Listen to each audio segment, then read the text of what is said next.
It's the Mike Nowak Show with Peggy Malecki. Green, gardening, and environment radio, flavored with a dash of humor. Welcome to intelligent, irreverent talk about plants and the planet they grow on. Your questions, comments, and participation are always welcome on Facebook and Instagram at The Mike Nowak Show and at Mike Now on Twitter. Good planets are hard to find. Temperate zones and tropic climes. And true currents and thriving seas. Wind blowing through breathing trees. Strong ozone and safe sunshine. Well, good planets are hard to find. Good planets are in demand.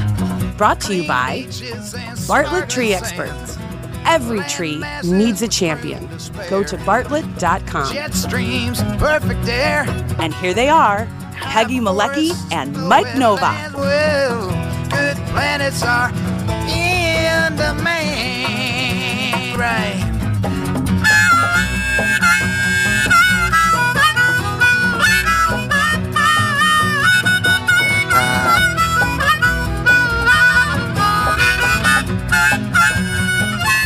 And good morning, everyone. And I forgot to put the screen up so you could adjust your height there. But I did catch you doing your hair at the last second, so you're always the last second. You might as well be sipping a cup of coffee and not see now. Okay, hold on. There we go. Cheers. We got it. Cheers. There we go. Change the color of the image. It's weird. Cheers. Everybody sip a cup of coffee this morning. Good morning, everybody online watching. Hey, we've got the whole Steve Sass and Amanda Smith fan club with us today, too. I'm going to give them a ding. Where's my other dinger? I've only got one here. What? Where's Legata's got it. that?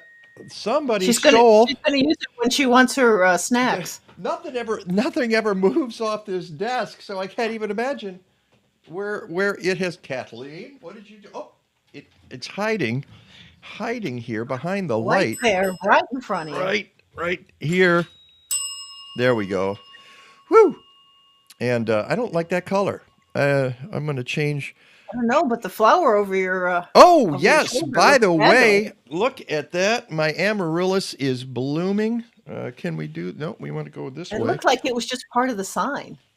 I know, didn't it? And look at that. There we go. Isn't that lovely? Let's bring that more into the It's camera. There we founding. go. This is, my amaryllis. I overwinter them, and then I put them in the basement for a while, and then bring them up and water them. They get going again, and usually they're blooming around March. Here it is. We're almost into June, and I only got one of them to bloom this year, and the others are just sending up strappy leaves, and like, no, we don't feel like it this year. I had one bloom. It sent out several blooms, and the rest of them, leaves, and that was it. So I'll just do what I always do. I put them in the backyard and let them enjoy the sun and the outdoors. Bring them in. Squirrels, yeah. Squirrels don't dig in them. I have a feeling they're not very palatable to squirrels, kind of like narcissus. Narcissus? Narcissus? What did I say? Narcissus. Narcissus. Yeah, narcissus. Yeah, whatever. It's it's a flower that thinks a lot of itself. Yep. There we go. Hey, welcome to the show, and all you people watching for the first time, some of you in Indiana, because that's where we're going today. We are going to if you saw my blog post, and I encourage you to go there to mikenovak.net, and you can see how it's spelled right below me. You can see how it's spelled right there. And I do a blog each week for the show. We did a tour of a place called Lydick Bog, and I want to say Lydick Blog, but no, that wouldn't be right. But I did a blog about the bog, and it was, what is so cool about Lydick Bog is that it was just discovered, and when I say just, meaning in the last 8 years. Now, It how was is just that? discovered by people. Uh, well, yeah, but or recently. The uh, squirrels knew it was there. and lots of critters. Birds knew it was there, and aquatic critters knew it was there, but humans didn't really have an idea about it. And it's in Northwest Indiana. It's just west of South Bend, Indiana, and it got air quotes discovered very recently by one of our guests on the show today. And both of our guests are very involved in teaching folks about nature in Indiana. In fact, they've started something called Indiana Nature LLC, and you can find that link by going to my blog post, or you can just go to indiananature.net.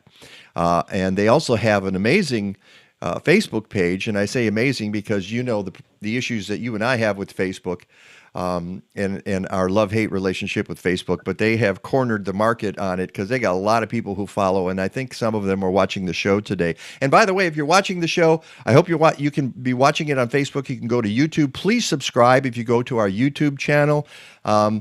And you can watch on our website, MikeNowak.net. Kathleen's up there. She gets that thing posted and ready to go. In fact, she is the keeper of the Instagram as well.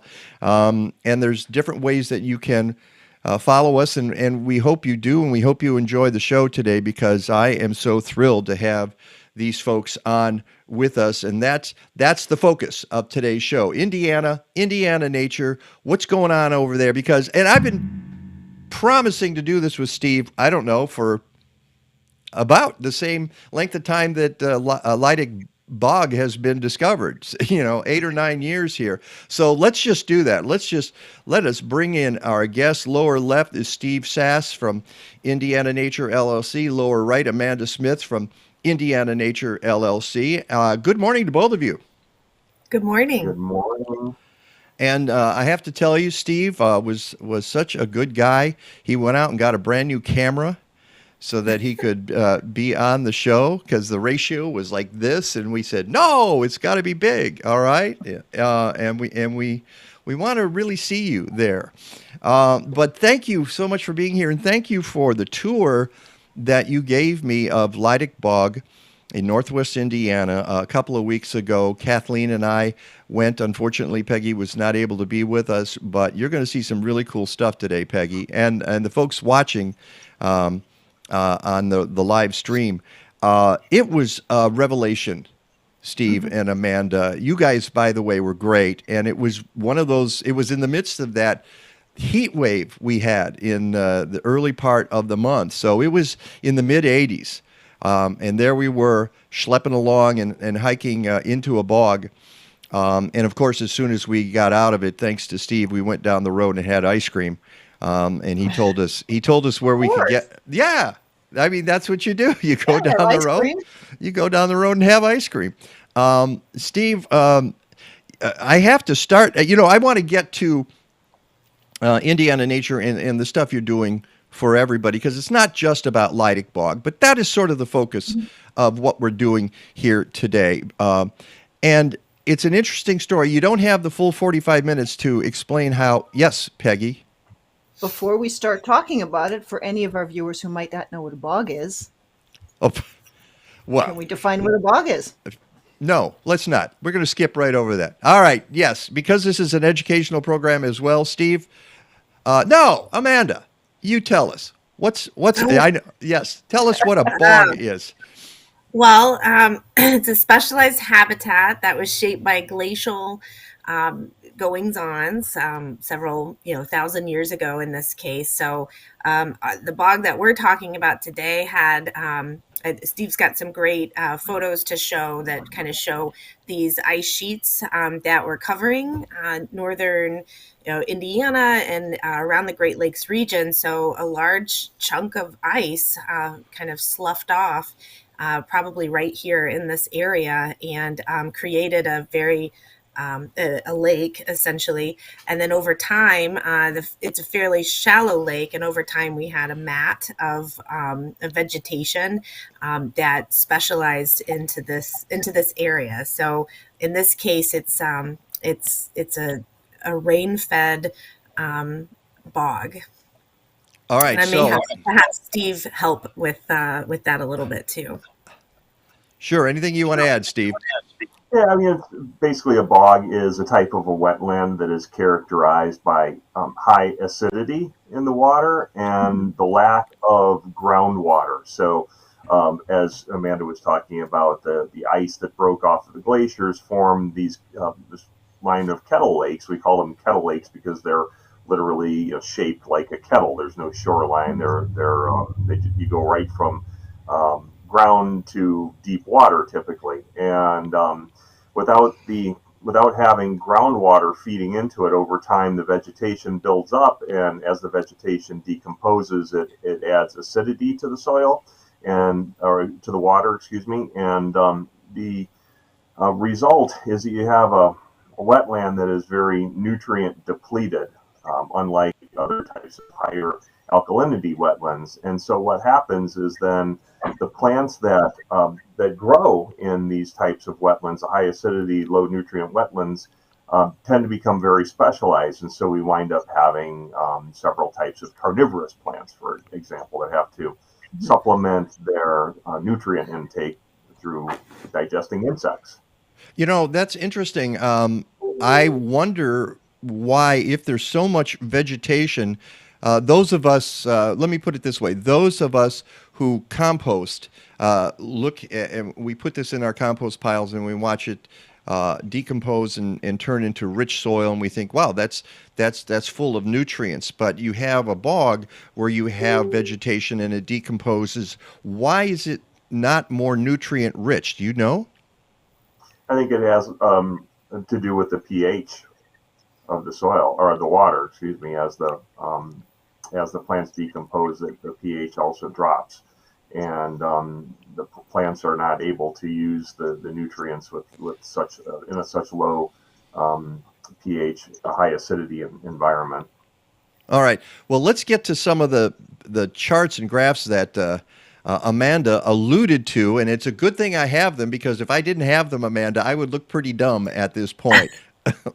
I set you up. You did. You set me up, and in a good way this time. Good. So let's look at this ice sheet, and you can see in the background in light gray the outline of the Great Lakes, Michigan, and going down into Indiana, and Ohio, and Illinois to some degree. These are the ice sheets from the last glacial age, which ended about 8,000 years ago, depending on where you are. And Steve, what are we looking at that's of importance to us and Lydick Bog? Sure. If you look at the outline of the state of Indiana, you will see that there were those two glacial lobes that came into Indiana. Just the very eastern part of the Lake Michigan lobe came into the very northwestern part of Indiana. And then we had the Saginaw lobe, which came into the Indiana through the eastern boundaries. And the two of them kind of came together where you see that line that delineates the Lake Michigan lobe from the Saginaw lobe. That line runs almost exactly through the area where we are talking about, where Lydick Bog is at, just west of South Bend. And so there was this cataclysmic glacial event that took place there. All right. And this is an updated map. You can see basically the outline of the city of South Bend. And if you look to the left, and I'll do a close-up of this in a second, you'll see the chain of lakes that runs north-south. And what part of the glacier formed that? Yeah, presumably this would have been the intersection of those two lobes, where they would have came together. We're talking about 16,000 years ago, approximately. And when that happened, we had these big chunks of ice that broke off. And as the glaciers retreated, these huge chunks of ice. And we think about glaciers, we don't necessarily understand how large they actually were. So I was at the bog this morning, and I noticed at the interpretive sign they have a picture of the Wisconsin Glacier compared to the Willis Tower in Chicago, and it was like maybe 5 times as tall as the Willis Tower. So these were enormous blocks of ice that fell off of there and carved out these lakes. And you can see as they retreated to the north, they just were boom, boom, boom, boom, boom, right up into Michigan. And you can see the north-south chain, and Lydick Bog there is identified by the little red circle. And it's interesting that it is right below US 20, right just south of US 20. And so the fact that it folks lost track of it after several generations is quite interesting. I want to pop this up. I'm not sure what this is, so maybe you can explain. This is another map of the lakes there, and I assume this is a much older map. This map That's is the from county, 18. That's a St. Joe County map from 1863, which is the oldest map that I've been able to find of St. Joe County. And I put the red arrow pointing at what is now Lydick Bog. In 1863, that was labeled Beaver Lake because it was actually an open lake back in that time period. I want to point out also, if you look at the bottom of this map, you'll see it's hard to read the text, but the southernmost lake on this picture is labeled Chain Lake or South Chain Lake, and you'll see that there's a stream that flows out of that to the west. And that actually then flows into a little town called Crumpstown in St. Joe County, which is where the headwaters of the Kankakee River are at. So these lakes are all in the Kankakee watershed, and they're at the very headwaters of the Kankakee. So the water from Lydick Bog will eventually go all the way down to the Gulf of Mexico, versus most of St. Joe County, and in particular most of South Bend, is in the St. Joe River watershed, which flows to the Great Lakes. And one more map here before we get. One more map is St. Joseph County Kettle Lakes, which has a Facebook page, and that's where I stole this, and you can see the lakes clearly delineated there. And you can also see they're all quite close to South Bend. Now, as you pointed out to me, Steve, some of those lakes are more developed than others. Lydick Bog got missed completely probably because it's so small. But there are developments and golf courses and whatever on these lakes, aren't there? Yes, there are actually 2 golf courses on these lakes. Mud Lake has on the southern edge of it, a golf course that's owned by the city of South Bend called Elbel Park. And then also South Chain Lake has on its border, on its eastern edge, the South Bend Country Club. And then some of the other ones, Twin Lakes has some subdivision development around it, and so does North Chain Lake and portions of South Chain Lake. And that's one of the advantages of what's going on at Lydick Bog, is that there is no development around it, mainly because it got forgotten. All right, I'm going to ask you to tell me in, I don't know, as short a time as you can, how it happened that you got involved in discovering, again, air quotes, Lydick Bog. How did that come about in 2014 and slightly before that?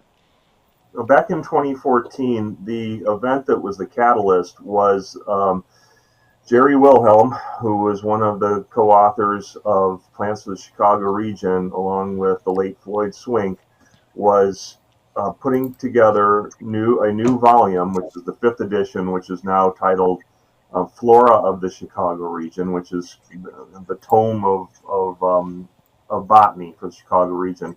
And he was looking for a specific plant that's rare to the Chicago region called Schutzeria Polustrus. Common name is bog arrowgrass. It's one of those misnomers. It's not actually a grass. He was working with a local botanist named Scott Namasnik, who was a contributor to that Flora of the Chicago region. And he asked Scott if he knew of this plant anywhere in the Chicago area or in Indiana. And Scott remembered reading about it in a publication called the American Midwestern Naturalist, which was produced a periodical produced by Notre Dame. And back in the early 1900s, there was a biologist professor, Julius Newland, who worked at the University of Notre Dame, who mentioned seeing that plant. And Scott remembered reading about it, and he went back and found the article from Father Newland. And he described seeing it at a bog in the Kettle Lakes area of St. Joseph County. And so I live not far from there. And Scott contacted me asking me if I knew of a bog in that vicinity. And I said that I didn't specifically know of one, but if there was one in existence, it would probably be in this area, which led us to looking at Google Earth imagery. And we were zooming in remotely. He was at his house, I was at my house, and we were looking at Google Earth images, and he identified a spot that he was fairly convinced had a strong likelihood of being a bog. And the reason why he came to that conclusion was he could see a dark ring around the edge of it, which is characteristic of a moat, which is typical for the edges, the margins of a bog. And he also identified what he thought were tamarack trees in that area. And I thought he was joking, because I've never seen anybody identify a tree from Google Earth imagery, from not a street view, mind you, just the regular satellite view.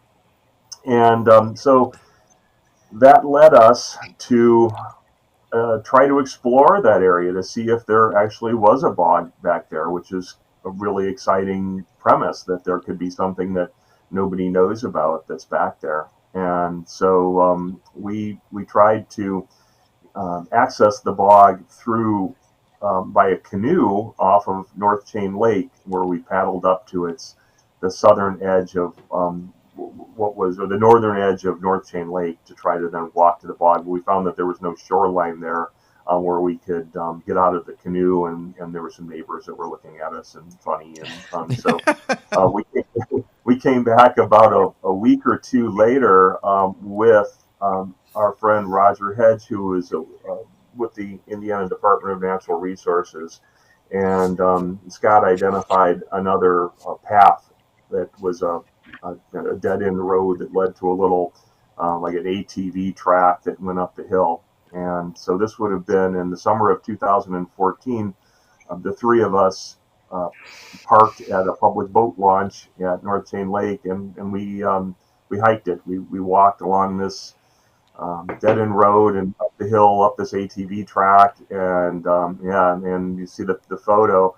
We went down the hill, and sure enough, here is the moat that he saw. And we had knee boots on, and we went immediately over the tops of our knee boots. It was a really warm, probably 85 plus degree day, full sun. And we fought through some really thick, dense vegetation. We'll talk more about the plants later, and then eventually we came out onto this clearing. And so the photo that you see here is Roger on the left and Scott on the right. And we were at this point walking on this vegetated mat, and in the distance you can see the trees, which are tamarack trees. So he was absolutely spot on that those were tamarack trees. And what I want to stop you there for a second. What is it about tamarack trees that they do so well in bogs?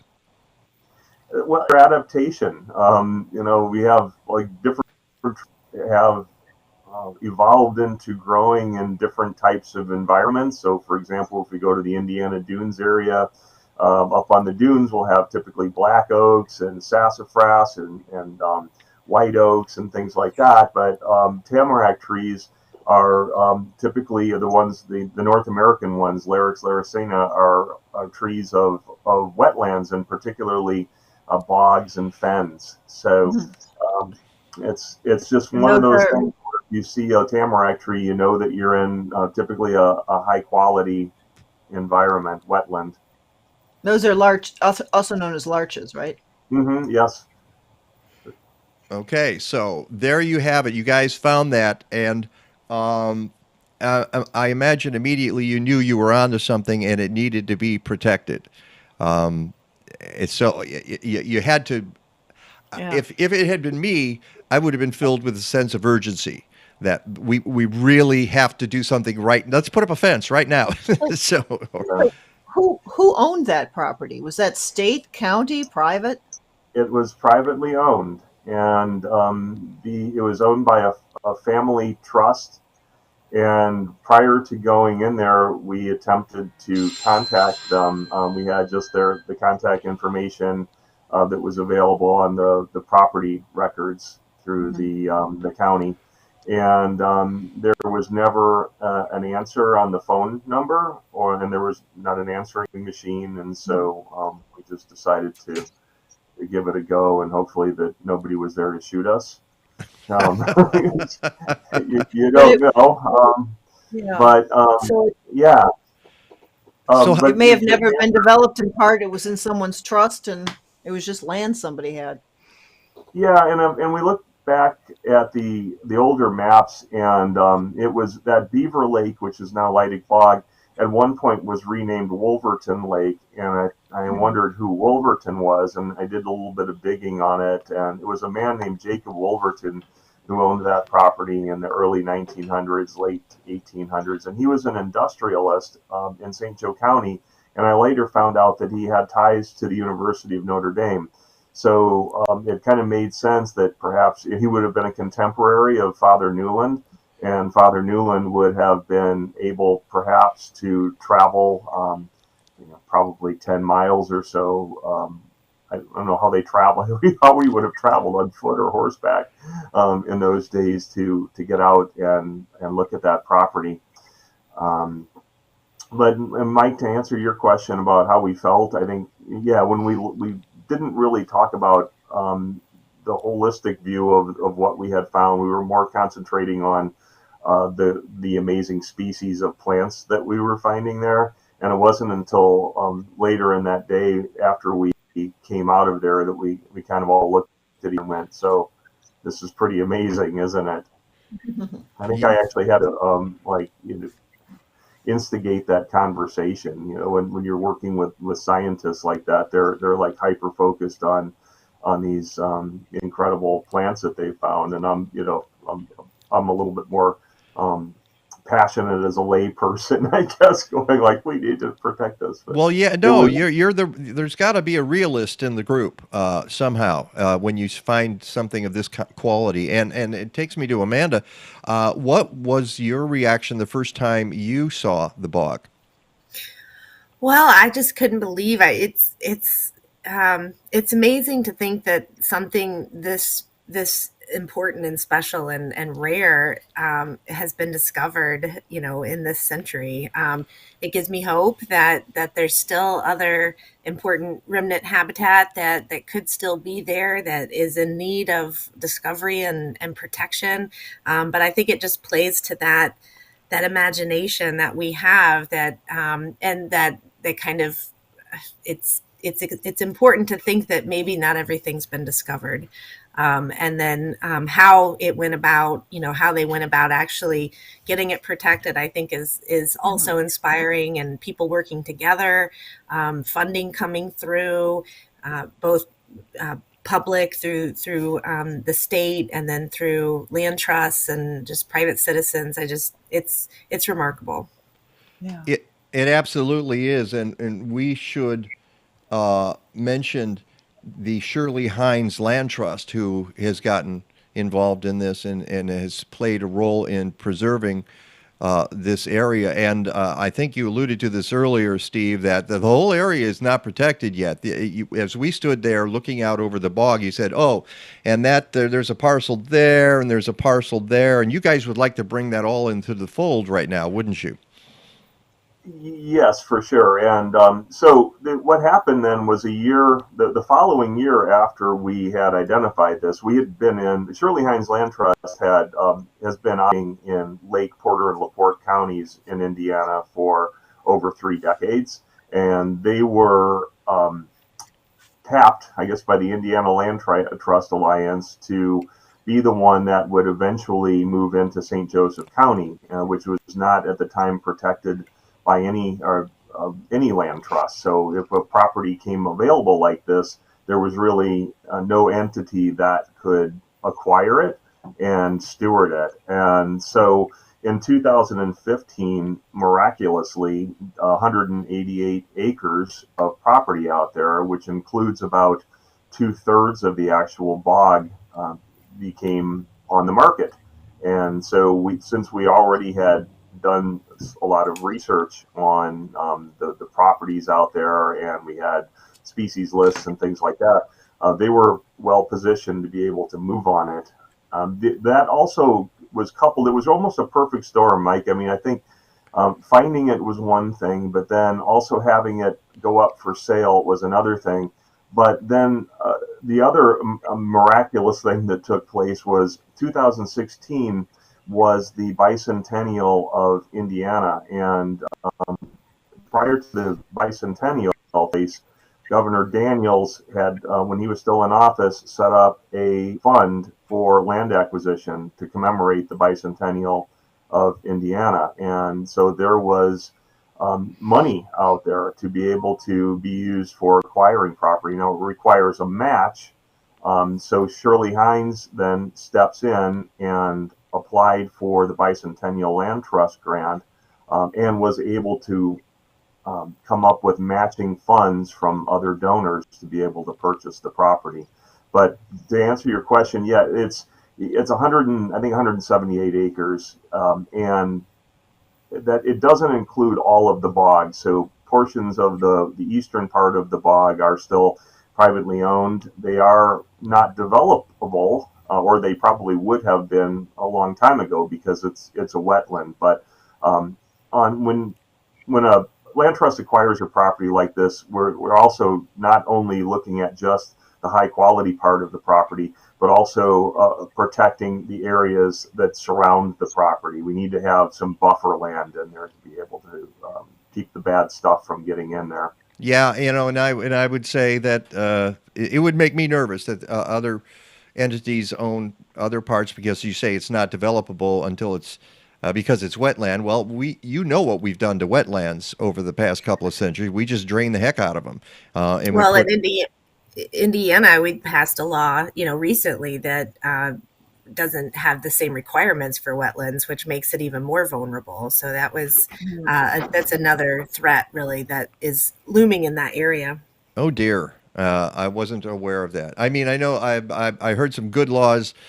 We need to break here, but Steve was telling me about good laws that had just been passed in South Bend.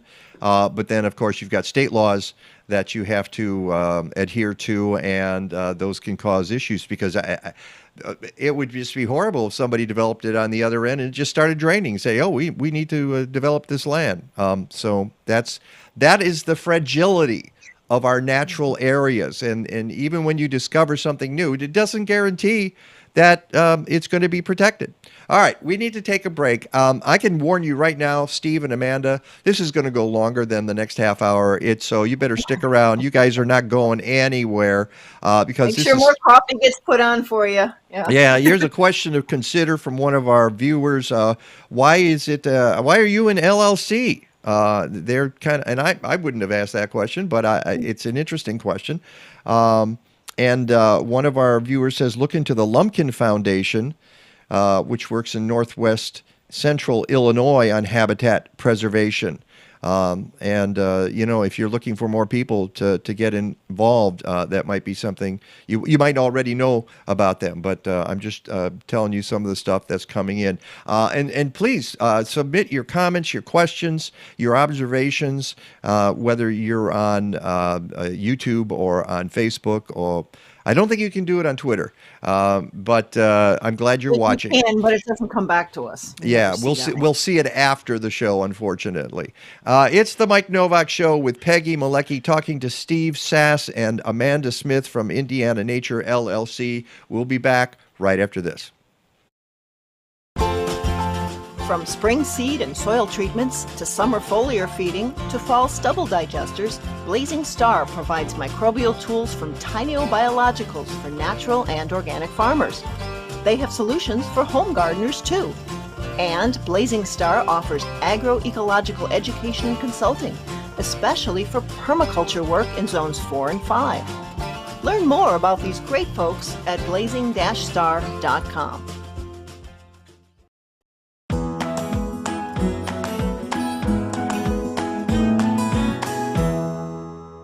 One of the other advantages in using our Happy Leaf lights to grow your tomatoes at home is they use very little energy. They're using about 30 watts of energy, so if they're on for 16 hours a day, it's less than a nickel per day to run the lights.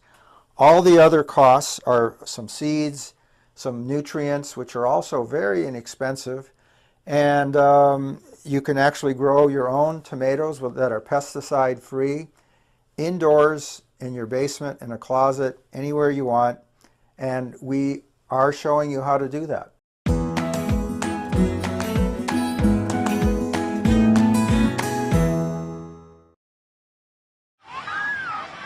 Hey everybody, let's trash the beach! Toss junk up and down the beach, broken glass and a bottle of bleach. Used condoms and underwear. We're polluting and we don't even care. Drop six-pack rings like a littering freak, and a bird can get them stuck on its beak. Cause picking up trash is such a hassle. It's way more fun to build a garbage castle. Rusty nails, dirty socks, and soggy books. Broken pails, rotten food, and fishing hooks. Who cares about the way it smells or how it looks? Let's trash the beach. Hey, I just punctured my foot on a hypodermic needle. And I saw a seagull choking on a corn dog. A cigarette butt, soda cans, a glasses case. A diaper and a tennis shoe without a lace.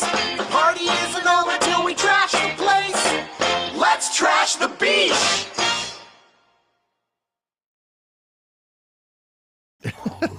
You're shaking your head, Peggy. It's no better the second time. Oh, you thought it was fun the first time. I think it's fun. But let's not trash the beach, and let's not trash our bogs.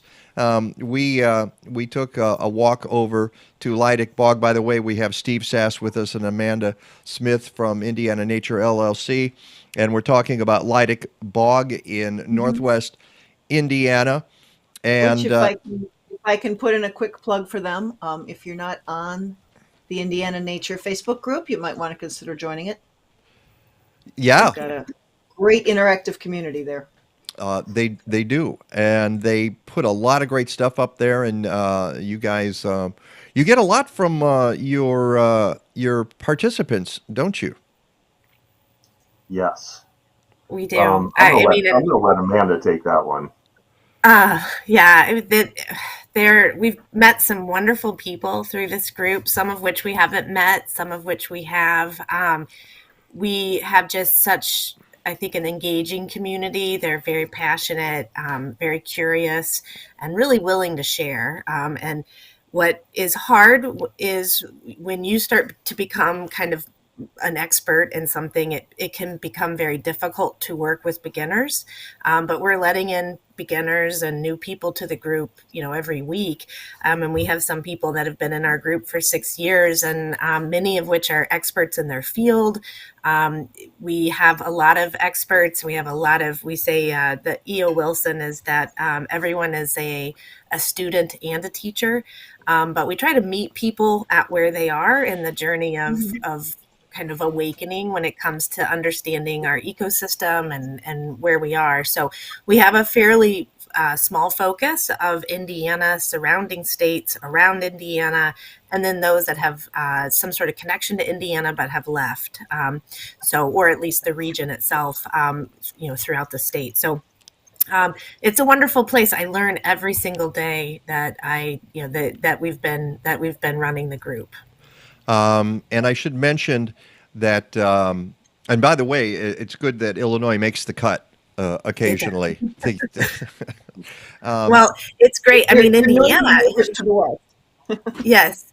Well, Indiana's not well known as being a super progressive environmental state, and so to find your tribe of people that want to learn and share the same things is just so comforting. I think for a lot of folks in the group.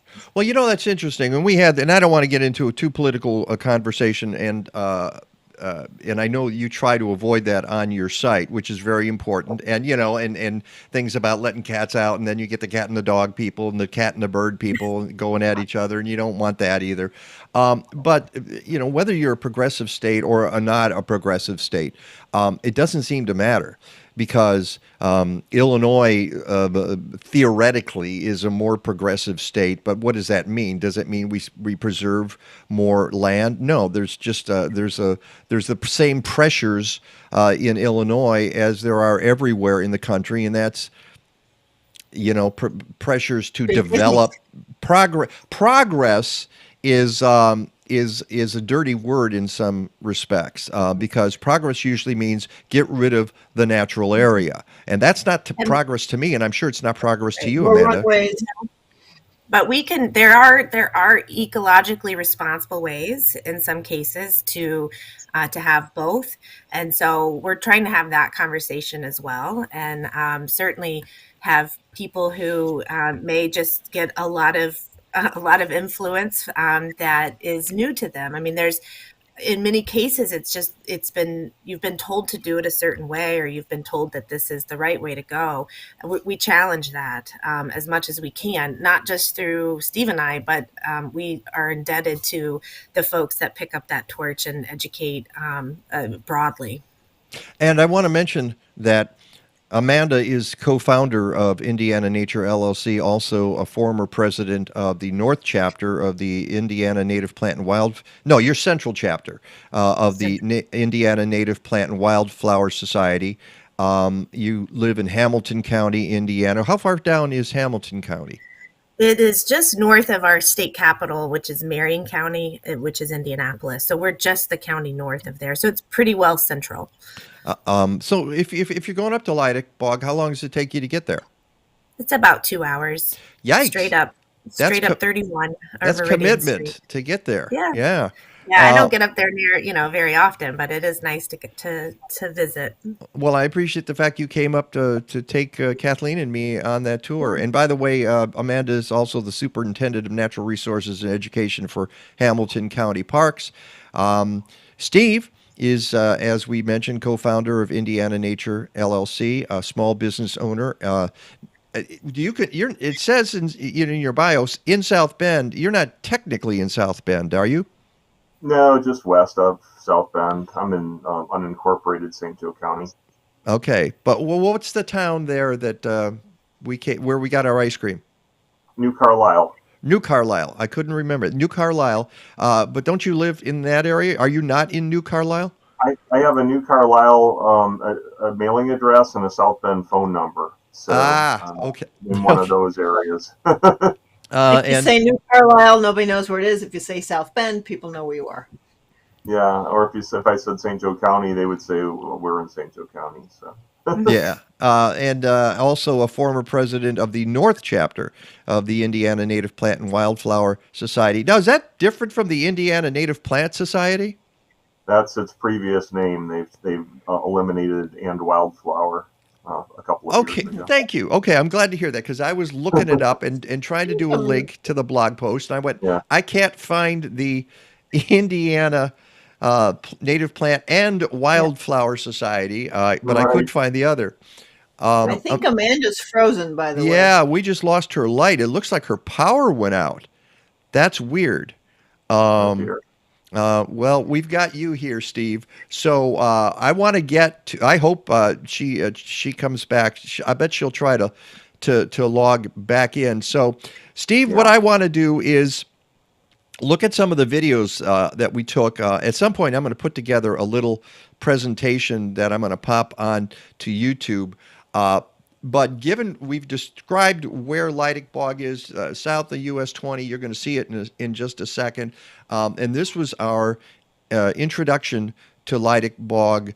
When Kathleen and I went on the tour with the two of you, I'm going to show a few of these. We'll show some photos.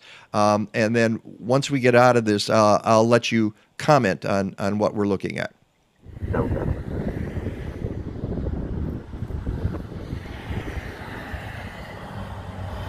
We're skirting the northern edge of the wetland here, and there you can kind of see some of the wetland plants in there, red maples and pussy willows, and there's also some bad things in there, Phragmites australis, common reed, and some cattails. But the area that we're standing in is formerly an agriculture field, which is coming back on its own in many spots. But some of it was seeded as well. Some of it was also seeded and planted in tree saplings, and so eventually this will succeed back to forest. But in the meantime, we'll have grassland, and so it'll support some grassland species. But historically, it would have been forest, and so that's where we're trying to get back to. And as we're seeing behind you, that's US 20. So that's it's a popular route going into South Bend, isn't it? It is. It's still a 2-lane, fortunately, but that's one of the original stretches of the Lincoln Highway that's behind us. Have there been fights to try to widen it? No, thankfully. There's State Road 2, which runs parallel to 20 to the south, which is a 4-lane road. And so most of the heavy truck traffic takes State Road 2 instead of 20. But hopefully now I live on US 20, so I hope it stays 2-lane.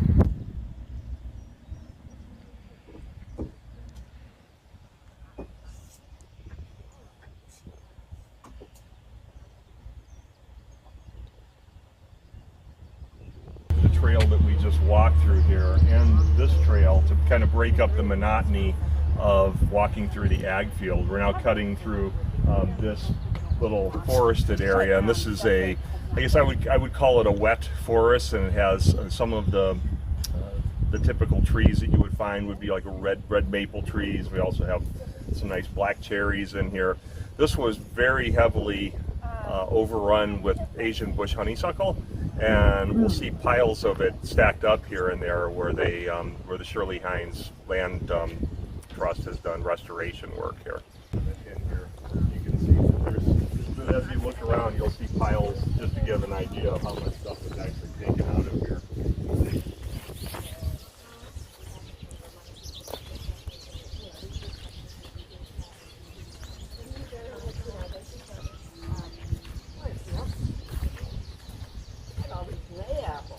Yeah, and this was really, this portion of the property here is the garlic mustard. Yeah, get rid of the garlic mustard. Yeah, and the thing with garlic mustard is you really have to bag these things. I'll put it in the backpack here. Okay. You really have to bag them because we're going to come across like a million more garlic mustards, and then I'm going to be wondering like, why am I even bothering with this one? Not to get your hair in here. But this portion of the property was one that was really kind of a bonus. Really, it was the key feature of this property was the bog, but this high quality upland woods and lowland woods that we're walking through here was really an added bonus to it. We've got May apples, obviously. We'll see more wildflowers as we move along here. They're much better behaved out here than they are in my backyard. Yeah. Well, actually, they behave much the same way, but we don't have that kind of room. Well, that's true. Okay. And Peggy, I saw the report on Amanda. What's the story there? Were you in touch with her? Yes, she has no internet yet, so she's the building she's in. The power dipped, and I guess the router went down. So Steve, this is what happens when you live in Indiana, right? Yeah, and this is what always impresses me about this show is that you can pull this stuff off without a hiccup. There's not a there's a hiccup, right? Oh, look well, at this. I know, yeah, but you're such a professional. Like I would be, freaking out. Well, yeah. I'm freaking out. Amanda, you didn't miss anything. You went away for a little bit. We showed a video, and boom, you're back. So welcome back, Steve. Were you gonna comment on the video? Yes. I wanted to clarify first of all. To address the question of why we're an LLC. So I want to just make sure that everybody understands that the Lydick Bog is a Shirley Heinze Land Trust property. Indiana Nature LLC is completely outside of that. That's just our educational, environmental educational initiative that Amanda and I do. So I do serve on the advisory council for Shirley Heinze Land Trust, and I am a big supporter of that organization. But they deserve all of the credit and the kudos for everything that has been done at Lydick Bog. I was just one of the people who was lucky enough to be able to find it. All right. But going to that commenting on the video that we just watched, yeah, that was part of the upland area, and that was, as I mentioned in the video, that was a bonus. The real jewel of this property was the bog itself, but to be able to get almost 200 acres of other high quality woods, and we have some of those former ag fields that we looked at. Those have been replanted in with tree saplings a couple of years ago, and then they also seeded it with prairie plants. And so what we'll have there is some succession that will take place. Right now, we have plants that were already in the seed bank that are coming back on their own. We have seeds from some of the prairie plants that Shirley Heinze Land Trust planted, and then we have some of these tree saplings. So if you come back 50 years from now, it's actually going to be a forest or a young forest at that point. Yeah, this is the thing about people who do restoration work, and I've said this many times about Midewin National Tallgrass Prairie, is that they started work on it in 1997, and a lot of the people who are doing that even till today will never see what it is ultimately going to look like. And the same thing with an area like Lydick Bog, is that you start the work and you hope that successive generations can continue the work until it has some measure of biological diversity that it might have had at one time.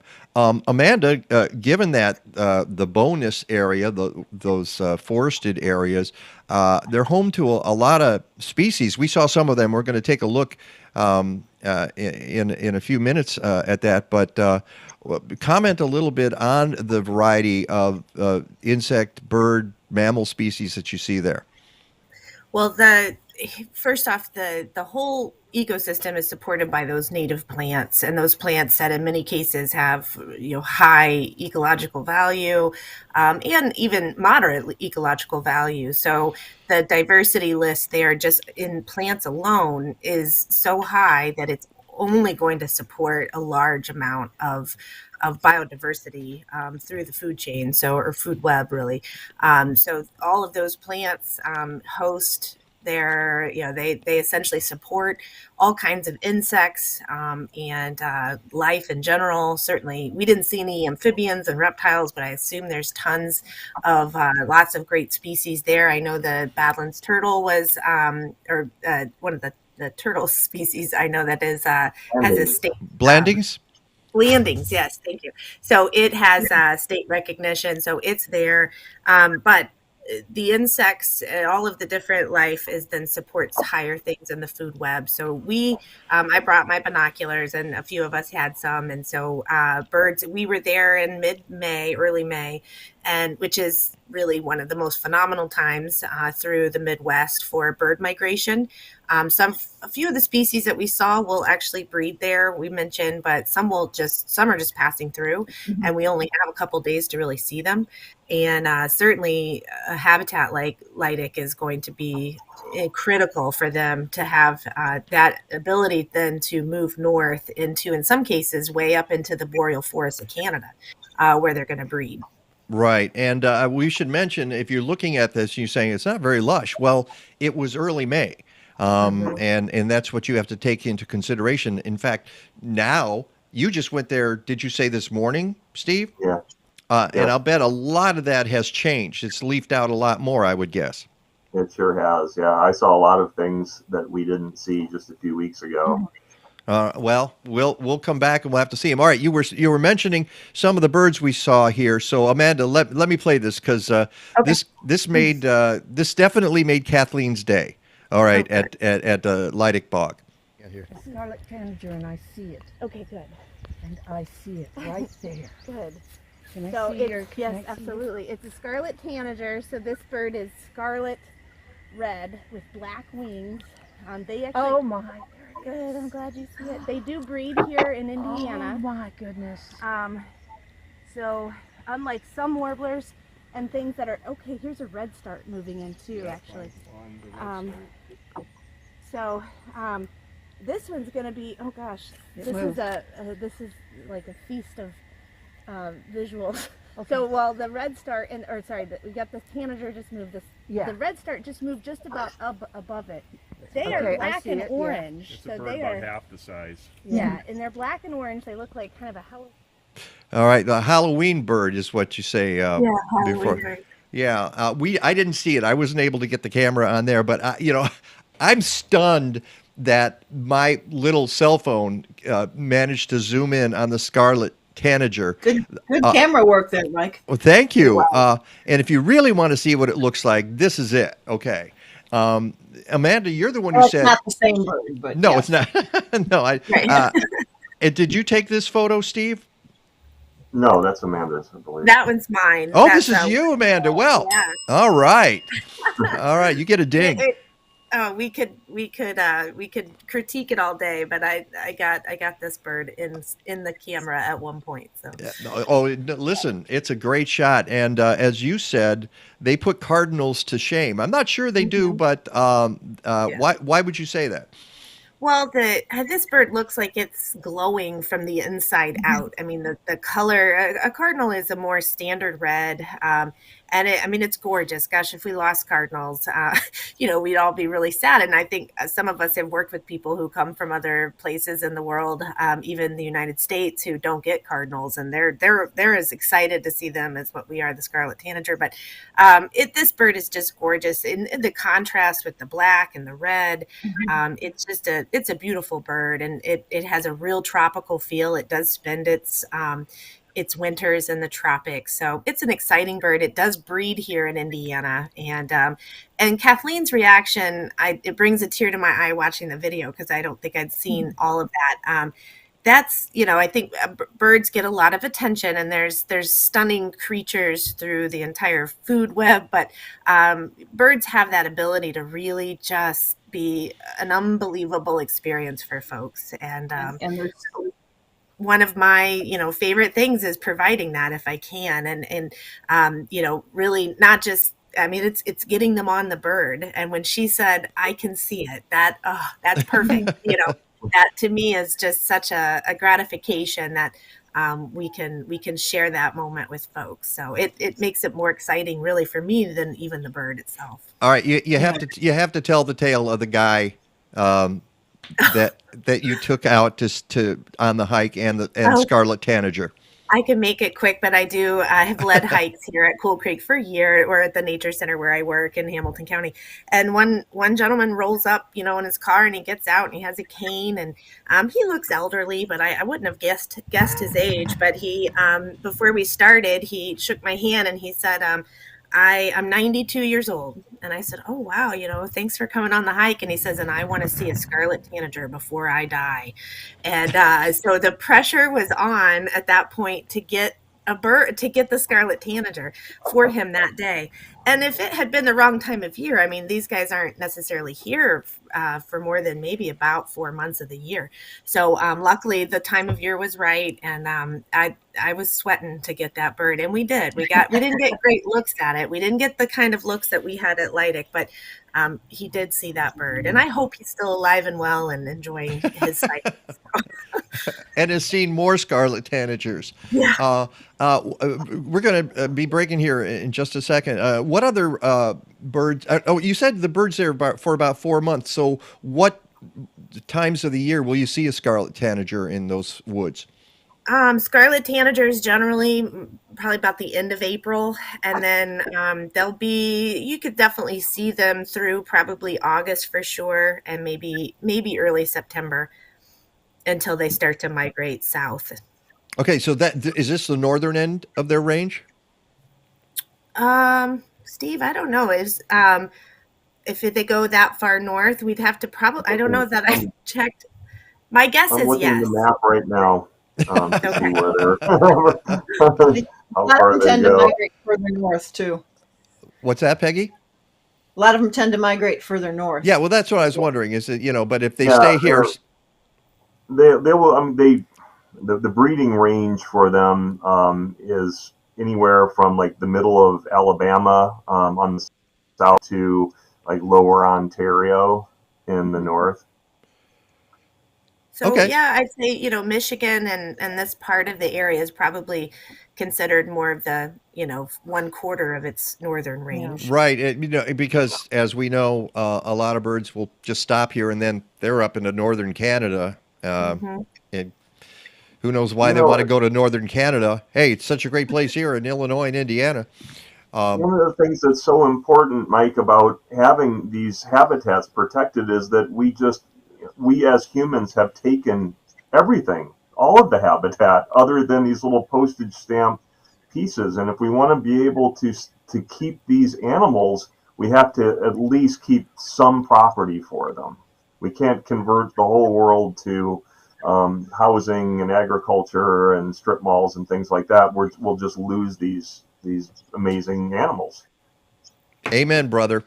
All right, that's Steve Sass. There's Amanda Smith. And guess what? We have bonus Steve and Amanda time because I haven't nearly gotten to show everything that I wanted to show on this program. So please stick around. I hope you're having a good time, and do write your comments and questions in our chat room, and we'll be happy to send them to Steve and Amanda. It's the Mike Nowak Show with Peggy Malecki. Stick around. There's more to come. Hey, Vic Nakashima here at Bartlett Tree Experts, and today I'm out here in the field with Scott Anderson, certified arborist. Scott, what are we doing today? We are injecting ash trees to protect them from the emerald ash borer. The emerald ash borer was first found in the United States in 2002, accidentally brought over from Asia in woodpacking material. Since then, this pest has spread to nearly all native areas of its preferred host, the ash tree. All native ash are susceptible, and they can die within 1 to 3 years of the initial attack. The damage comes from the larvae, which hatch and bore through the bark into the sapwood. Then as they grow, they chew S-shaped galleries into the phloem and cambium, severely damaging the tree's vascular system. So how do you treat for such a pest? Well, today what we're doing is we're actually injecting the ash trees on this property. So we're actually drilling holes in around the root flare of the tree, setting a plug in there with a little diaphragm, and we actually fill those plugs with material. That material goes up through the tree, and for 2 years at a time, it protects the tree from the emerald ash borer. So you're actually drilling into the tree to put the material into the vascular system. Yep.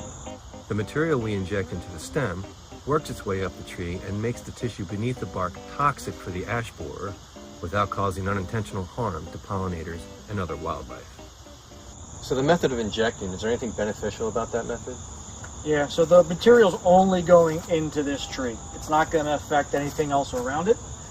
Whereas if you were spraying, you got to watch wind and also what's around, because you don't want the material you're spraying to affect beneficials or get onto, plants that aren't yours, could be your neighbors.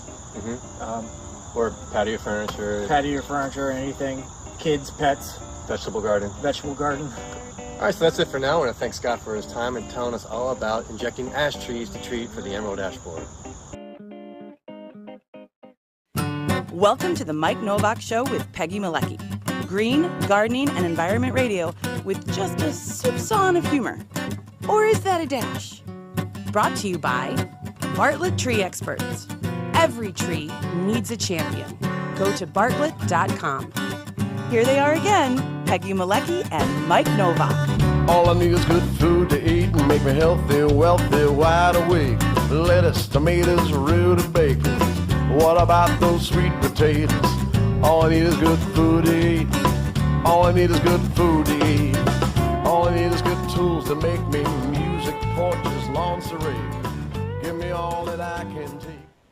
And welcome back to the Mike Nowak Show with Peggy Malecki. We're talking to Steve Sass and Amanda Smith from Indiana Nature LLC. And as I mentioned before, this is bonus time, and there's just so much to discuss. And I want to make sure we get to your the website and the things you're trying to do at the website as well, because there's a really a lot of cool stuff involving ecological literacy, as you call it, which is important. And among the things I want to get to is the Great American Indiana Nature Projects, or GAIN, GAIN, and you have them in various areas, and we definitely want to talk about that. But I want to get back to our tour of Lydick Bog, and this is moving further on. As you can see, we start off in the agricultural fields, and then we get into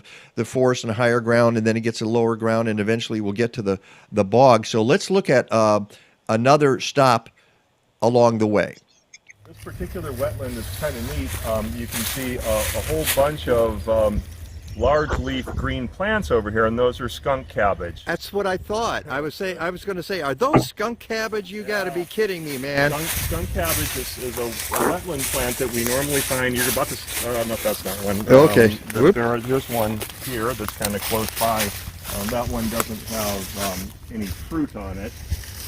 Some of those out there surely do, but we'd have to go slogging through the mud probably to get to them. But there's a kind of a large population of them over there. Incidentally, one of the here's a burning bush, right? This is another one that we plant in our gardens because they look pretty, but we don't realize that they're actually escaping and being spread by the birds and invading these natural ecosystems. Also, if we were to go farther over this way, one of the problematic invasive plants over there is privet, our garden hedges that have also escaped and also spread by birds. And so that's another one that they're working on controlling along the edges of the wetlands over here. But skunk cabbage is a really cool plant. It's one that produces its own heat through a process called thermogenesis, and so we can see it, the flower buds literally emerging right through the snow and sometimes in some events. And it has a pungent odor to it, and the purpose of the odor is to attract carrion-eating insects that are awakening at the same time that the animals that may have died over the winter are beginning to decompose. And they actually, the smell that's emitted by skunk cabbage contains the same chemical, which is cadaverine, which is the same smell as of a rotting corpse. So, nice. Yeah, not very pleasant, but it does a. But they're cool. They're very cool, and they do an effective job in the ecosystem. This is one of those plants that it's not a true ephemeral plant. As you can see, the leaves are quite large on those, and they'll emerge after the flowers do.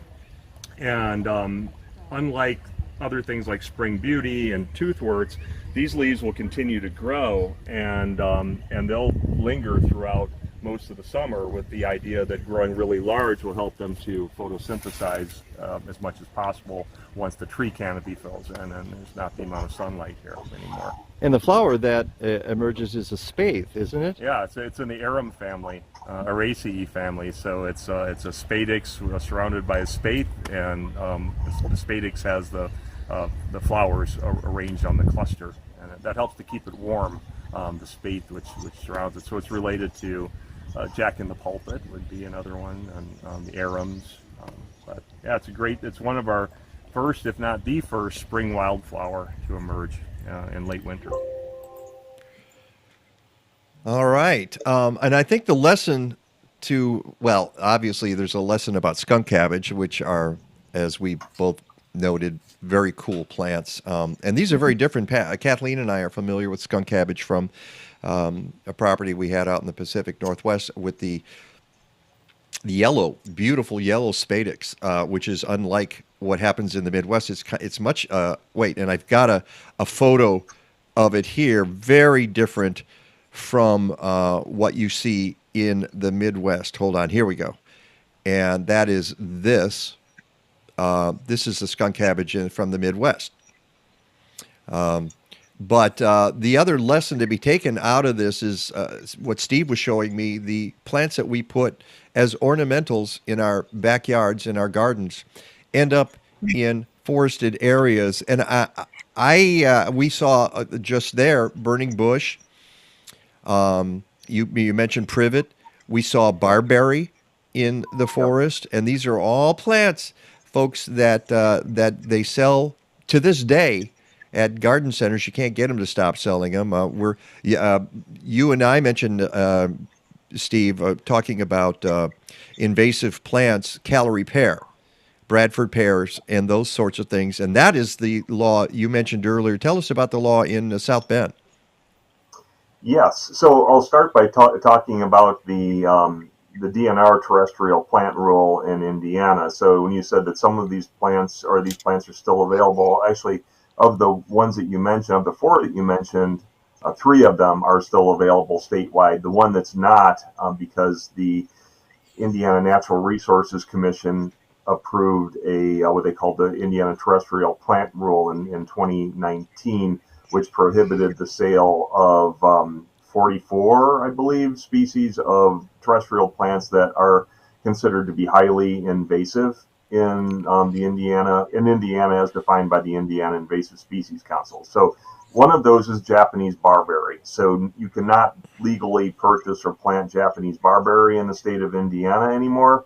What we did in South Bend, and this actually sort of started even before the Indiana terrestrial plant rule, going back to 2018, I started an initiative in South Bend to write to update vegetation ordinances in the city code to prohibit the sale, planting, transfer of all of the plants that are listed by the Indiana Invasive Species Council as being invasive. So that includes high, medium, low, and even the caution species. So of those 4 species that you mentioned Japanese barberry, burning bush, Callery pear, and what was the other Privet. Privet, right. And there's several species of privet, but all of those are now prohibited in South Bend. And hopefully other communities will follow our lead on that. Most of these things are not sold in the nursery trade. Well, those 4 still are. Oh, yeah.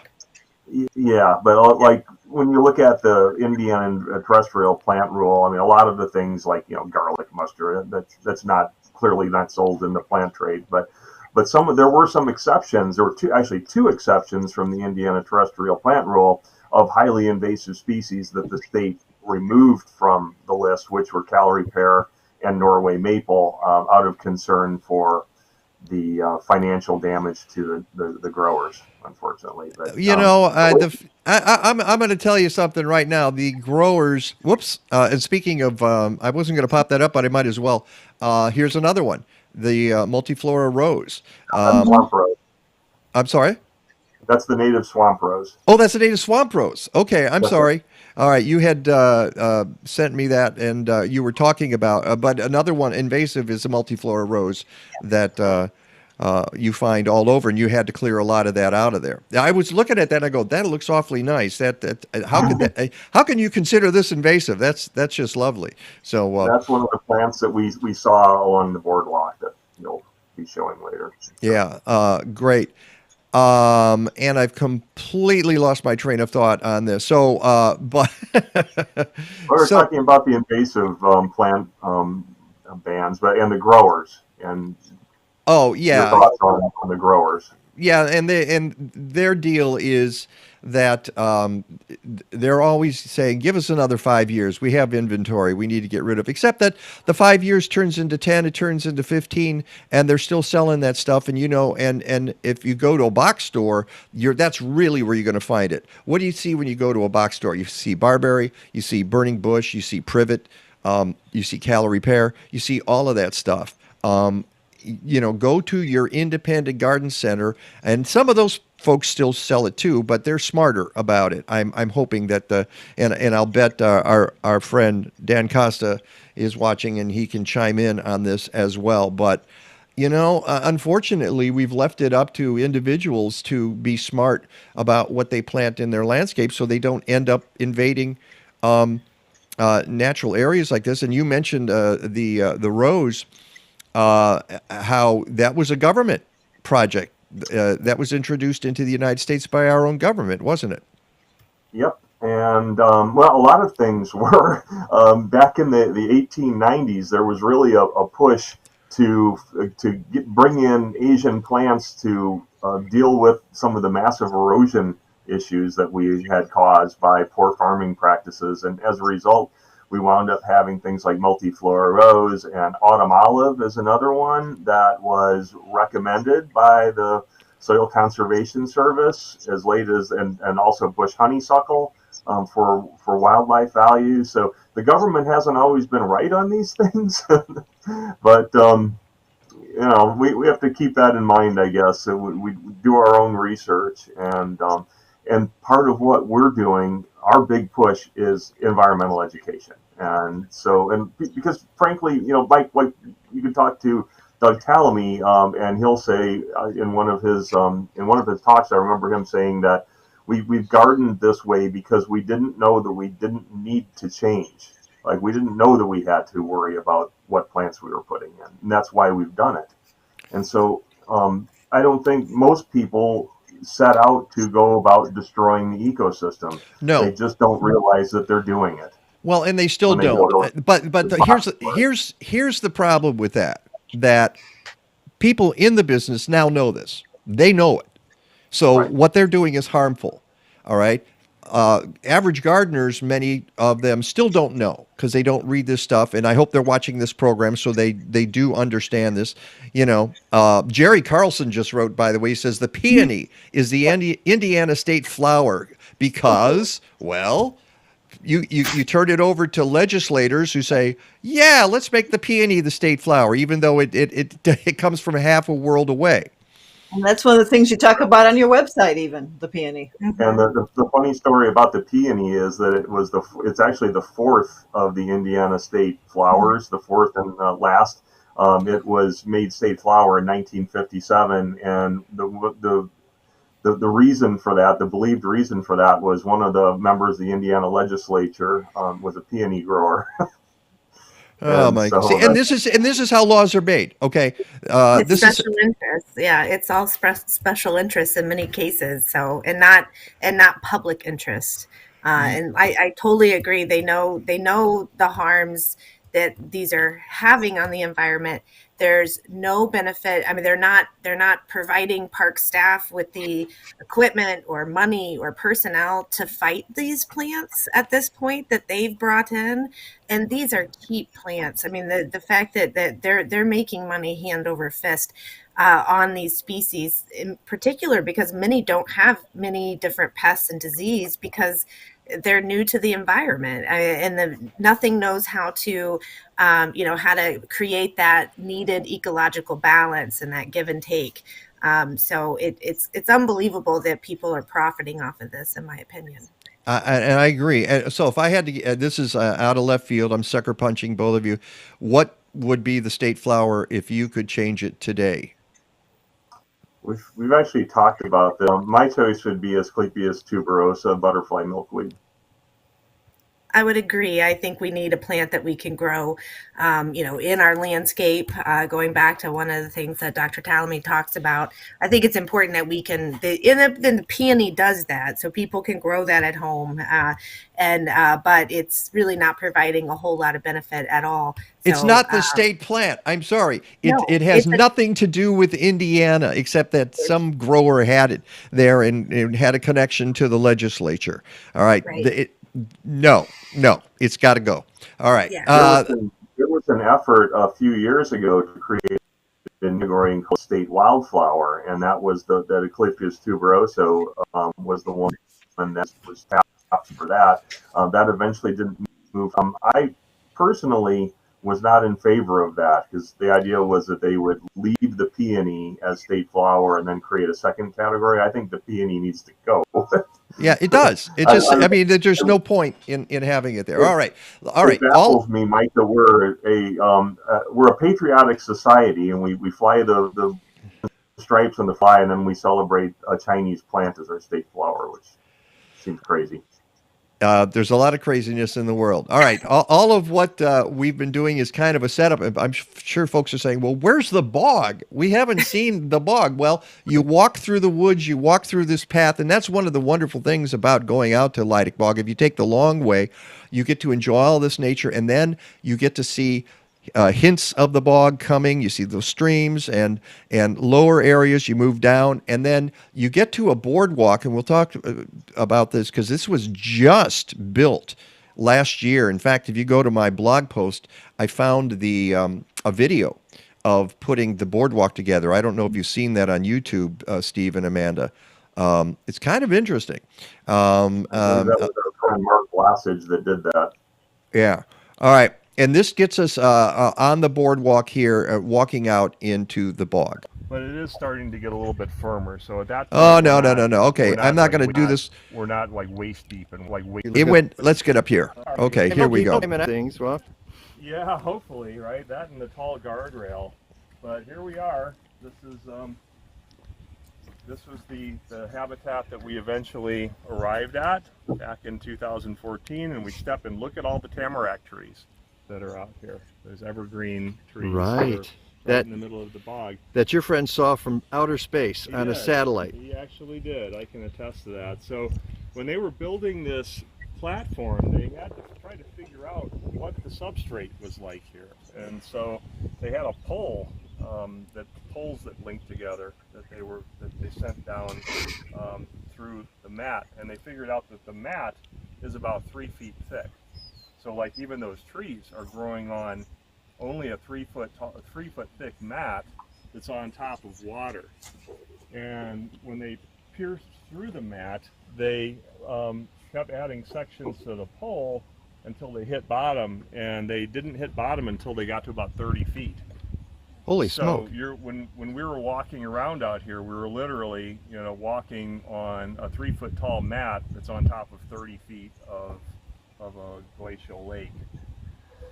So it's pretty amazing. And then we've also got, other interesting plants. There are pitcher plants that are out here, although they're not. They purposely built the boardwalk not right next to them, and it's unfortunate that people aren't able to see them, but it also helps protect the plants from being poached. Sure. And hopefully the 3 foot tall mat on top of 30 feet of water, or the realization that there's 30 feet of water underneath here, is also enough to keep people from wanting to jump off of the top of the platform here. There's also, in addition to the high bush blueberry, there's a leather leaf is here also, which is another shrub in the Ericaceae family, or the heath family. The flowers look very similar to blueberries. And then also there's cranberry here also. Of course. Yep, cranberries and bogs go kind of hand in hand. Yeah, they do, don't they? Yeah. So this is really an amazing thing that this was not known about, really. There's a dragonfly down there. It looks like an eastern amber. Amanda, take a look at this. That's not an eastern amber. I don't know what that butterfly or dragonfly is.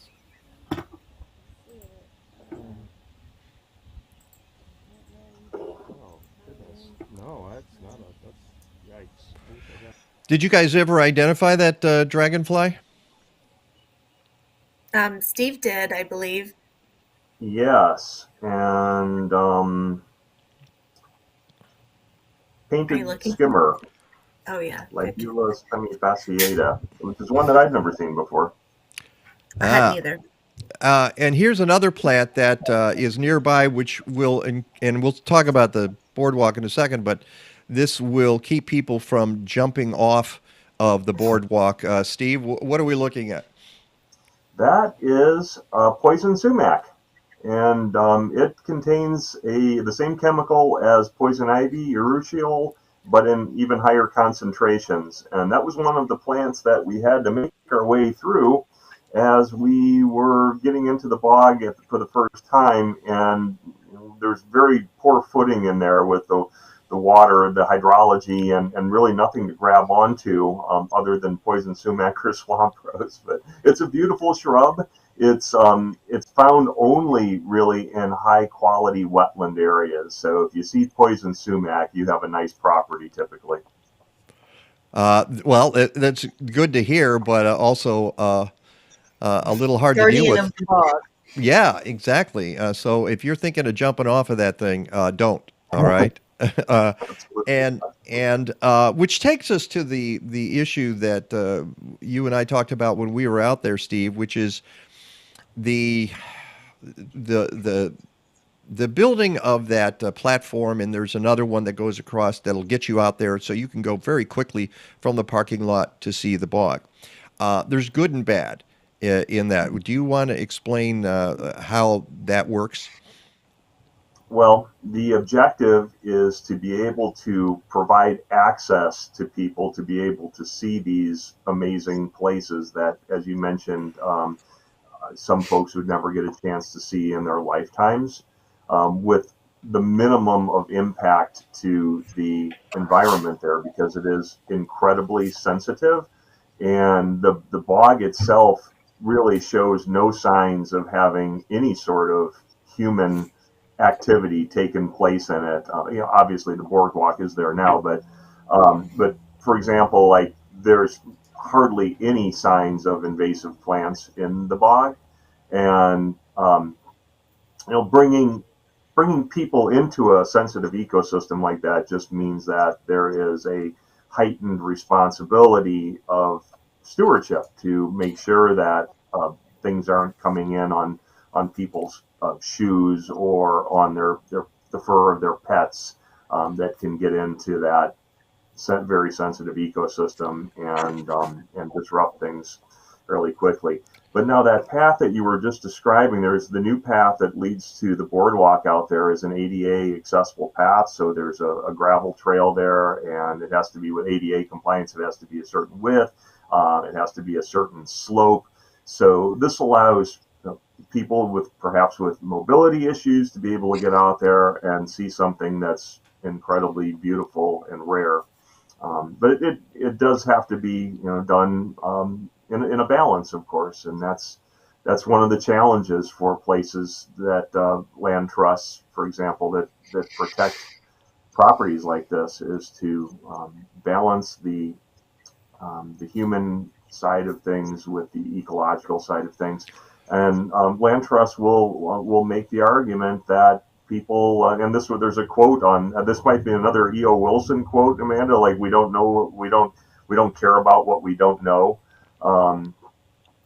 which is really the case. For people to be able to recognize this as being something that is worthy of protection requires them to be able to learn about it. And as you say, there's good and bad, and part of the good, as I think I mentioned to you when we were out there, is that this is how you get donations. This is how you get grants to purchase more of the area, because people can easily walk out and see the magnificence of this bog and the unspoiled nature of it and say, you know what, I want it to stay like this. Here's some cash. And that's a capitalistic way of looking at things, but this is how we roll in the 21st century. This is how we save areas like that. And it's not even just cash necessarily. So, for example, there is a neighbor about a half a mile away from Lydick Bog that saw the work that Shirley Heinze has done to that property in protecting it and in removing the invasive species. And this particular neighbor recently donated I want to say it's a 20-acre or so wood to them. Wow. And so these things kind of have this almost a domino effect where, now you have two properties in this area, and other neighbors have also expressed interest in bequeathing property to the land trust as well. And so if you can continue to grow on that, the larger that you're able to grow this area, the more buffers that you have in isolating the bog from development and from bad things. Before we go, Amanda, I want to talk, as I mentioned before, about the website at Indiana Nature LLC and the work you're doing there in terms of fighting what you call ecological illiteracy, and that's really a good way of putting it. We just don't teach that enough anymore, and that's what the site is trying to do. And tell us a little bit about the Great American Indiana projects. You focus on Lepidoptera, natural history and science, resources, trees, and wildflowers. How did this come about? I think certainly our Facebook group, which is above 14,000 now, but several years ago, we were gaining group members, and people were posting some amazing sightings, plants, animals, insects, all kinds of things that were state rare, state endangered, or just plain cool. And social media is such that it's very kind of visible for a little bit and then it's buried. And so we wanted to, I think, first and foremost, provide an opportunity to kind of capture some of these sightings, the photographs, amazing photographers that are within the group, and also non-photographers, just like myself, cell phone warriors out there taking as good of photos as we can. So we wanted to provide that. Steve and I both had an interest in moths, which is a weird interest. And so, spurred on by Doug Talamay's book and regarding Lepidoptera and how important they are to ecosystem, feeding and birds and everything else. So we had both separately got into moth identification, and that turned out to be our first GAIN project. So the Great American Indiana Nature Projects. And again, we're quoting E.O. Wilson continually, but there's a quote, I probably won't repeat it completely right, but if you essentially you have to provide an opportunity to participate in something for people really, I think, to really feel a part of it. And so the GAIN projects, both with wildflowers and with Lepidoptera, with somewhat trees, is we want them to find these species. We'll help you identify it. We'll help you learn every way that Native Americans used it to how it was used in early colonial times, and how to grow it, how to propagate it. And then most importantly, like take the trees and the wildflowers, what eats it? What does it support in the ecosystem? And so plants provide that step then to insects. And in this case, we would love to do a project on beetles and dragonflies and all of these other species. But right now we're focusing on Lepidoptera with the help of over 1,300 different folks who have provided sightings of both moth and butterflies. We have cataloged now over 1,900 species of moths and butterflies in the state of Indiana, which is great. We have one species, several were new to the state, whether or not they were here and just not discovered. Obviously, moth identification is somewhat specialized, so I think a lot of people just haven't been looking. But we did find Doug. They're not trying hard enough, okay? You're not trying hard. Yeah. So we have one species of butterfly that had been thought to be extirpated from the state. There was historic records, but was rediscovered in LaGrange County, so up north, but east of South Bend, was rediscovered, called the Silvery Blue. And this is a breeding population. And so we've had I think we've had a lot of great successes. We're providing a limited amount of science, or maybe it's not perfect data, but we're just asking people to be curious, take a photo of something, put it on the Facebook group, or email us, or to contact us somehow, and we'll help you identify what we can. And then wildflowers is the same type of participatory project. I just saw a comment from one of our viewers who said drone footage would be cool. Have you guys thought about getting a drone out there? I think they have done that. Oh, okay. The Land Trust has. Mm-hmm.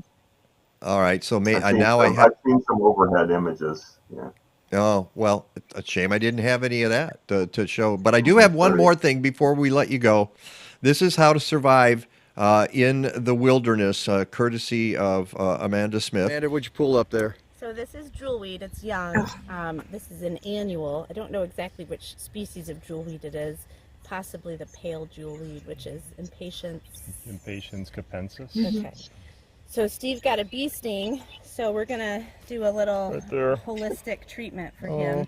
So we're going to take the jewelweed, and it's really young right now, so it won't have a lot, but we're going to slice it with my thumb down the middle, and it's got kind of a juicy, so we're going to open that and then rub that on his cut. So it's sort of like the Indiana aloe, but some people call it, but it will stop the itch of bee stings, but poison ivy, stinging nettle. So anyways, that should feel better. It does, actually. I can feel the difference right away. So it worked, eh, Steve? It really does work, yes. Poison ivy remedy. It can be. It's important to point out it is a nature preserve, so I probably should have just let Steve suffer with his bee sting instead of pulling up a species, since as a nature preserve, which is a very high distinction, it provides a lot of protection. So not something that we would want people to do in large quantities. But again, I'm full of quotes today, but John Lewis's quote, good trouble. So we got in a little good trouble, which I think is a little bit like what Steve and the whole group did when they discovered the place, more or less, without a lot of landowners' time involved. But listen, that never happened. That was just a reenactment that we did. Okay, okay. We weren't actually doing that. It was the jewelweed out of my yard that you were. That I just carry it around most of the time. So, but how much do you have? A lot of it back there, Peggy? I have some, yeah. Yeah, just comes up on its own. Oh, great. And it's prolific at the bog, but it is, and it's a fun plant year round. But yeah, and it was small, and and while you're mentioning these things, let's tell people that when you go to a natural area and there are paths and they tell you to stay on the paths, please stay on the paths. We veered off a little bit in the interest of science and in providing some information for this show, but be good stewards. And do observe the regulations at the various natural areas that you visit. Any final soil compression you want to avoid in your garden, you want to avoid it at a nature center too. That's right, soil compaction. You're right. Good point. Any final words from Steve and Amanda before we let you go? I want to mention that Amanda touched on nature preserve. So Lydick Bog now does have the designation of an Indiana state dedicated nature preserve, which is the highest degree of protection that can be applied to a property at the state level, which essentially means that everything there is protected. There's no picking of mushrooms or flowers or anything, no taking away of insects, or everything that's done there has to be very carefully permitted through the Indiana Department of Natural Resources Division of Nature Preserves. And the other final thought is that, going back to the whole ecological literacy thing, like we know that we are an ecologically illiterate society because if we take a look around us, we see people unintentionally doing really terrible things to our environment. It's never a campaign issue, and we just aren't getting the ecological education that we need, which is really why we started Indiana Nature to begin with, and why we continue to do what we're doing, is to try to continue to educate people. Maybe if we do this now, 30 years from now, we'll have a more ecologically literate society. And great. Amanda, you got anything? Amen. Just share what you can. And, we live in a highly diverse ecosystem, especially here in the Midwest. It's Indiana. It's not necessarily flat and boring. Even, outside of the lake, it's an amazing place. And what we're trying to do through our projects and through the education is to get people excited about where they live. And again, you're more likely to protect it if you really get excited about the diversity that is native and is just right outside our door to find. All right, fantastic. And of course, if you want more information, just go to indiananature.net. If you're on Facebook and you want to do this, you just go to In Nature. and you can join. You can join the group. I hope some folks will have joined because of watching this today, and I hope some people subscribe to our page. Go to the Mike Nowak Show on YouTube, and I hope folks have subscribed to that. Steve Sass and Amanda Smith, thank you so much. What a wonderful conversation, and we got to do it again. Thanks to both of you. It's pleasure to be here after talking about this for so long. But, yeah, you've been watching. We always have ideas that we're constantly coming up with things that we want to do and ideas and plans, and so we never run out of things to talk about. Yeah, and it finally we hooked up and did this after all these years. And I know you've been following the show this is way too long. You need to find something else. Of course, you watched it when it was on Saturday nights, and you always liked that. Back when I was at Gargantua Radio down the dial. Yep. All right, Steve and Amanda, thank you so much. You guys have a great Sunday, and we'll talk very soon. Thank you very much. Pleasure being here. We've got more coming up. It's the Mike Nowak Show with Peggy Malecki. Please stick around. I was pretty well considered an outlier in nuts. And today, the nursery with the kids and everybody involved is still considered groundbreaking in the sense that we do it just different. Over in a possibility place in 1978. By 1982, we were strictly into natives and have been ever since. Possibility Place Nursery grows more trees, shrubs, and perennials than I can count. Several hundred species, from large shade trees to very small perennial plants. There is a native plant for every place in your yard. From trees to shrubs to flowers and grasses. They flower just as pretty. They flower on time. They bring in butterflies. They make the yard more dynamic. And every time you do a planting, is an opportunity to add a native or to integrate a native into your landscape and make it richer.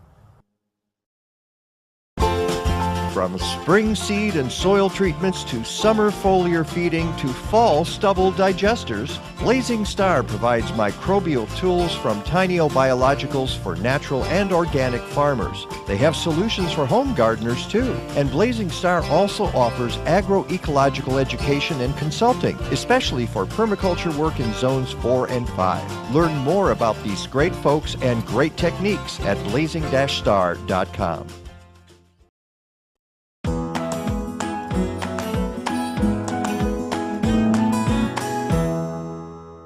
One of the keys to the success in being able to grow tomatoes all year long is our Procyon 2.0 light.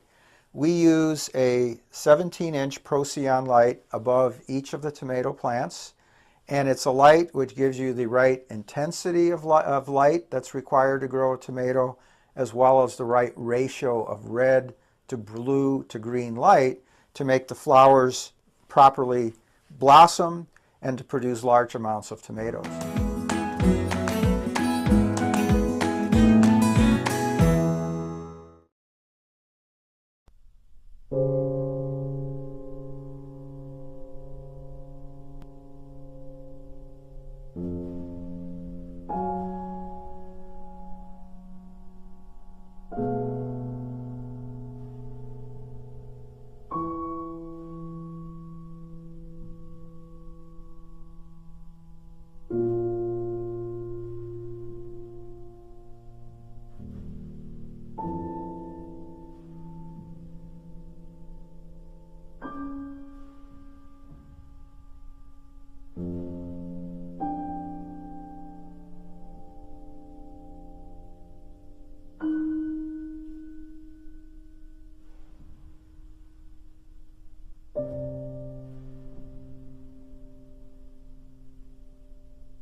And welcome back to the show. Boy, you've got to get out there, Peggy, to Lydick Bog. I think you'd really enjoy it. Have you been to that one? Been to Volo Bog? Yes, times. and I have not. See, and now and I get stuff from Volo Bog all the time. I need to get out to Volo Bog right here in Illinois. Let's adjust that. And it's a good thing. Anytime you can get out into nature like that, especially bogs are such rare areas and in need of our protection. So please do that. I have a couple of things I want to show you. One is and we'll promote Chicago Excellence in Gardening Awards before we wrap today. But here's a couple of things you might have heard of. If Rick DeMaio were here today, we'd be talking about tornadoes in Michigan, and they're rare in Michigan. They're very rare, especially in Gaylord. And there's a couple of videos you got to see here that are just amazing. So I'm going to pop this one in first. And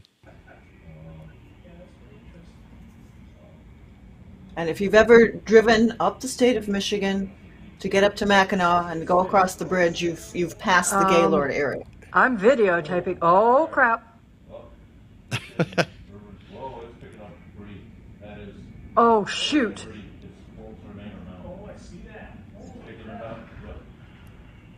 And obviously, it's from some folks that are just looking out a window. I'm videotaping it, you guys.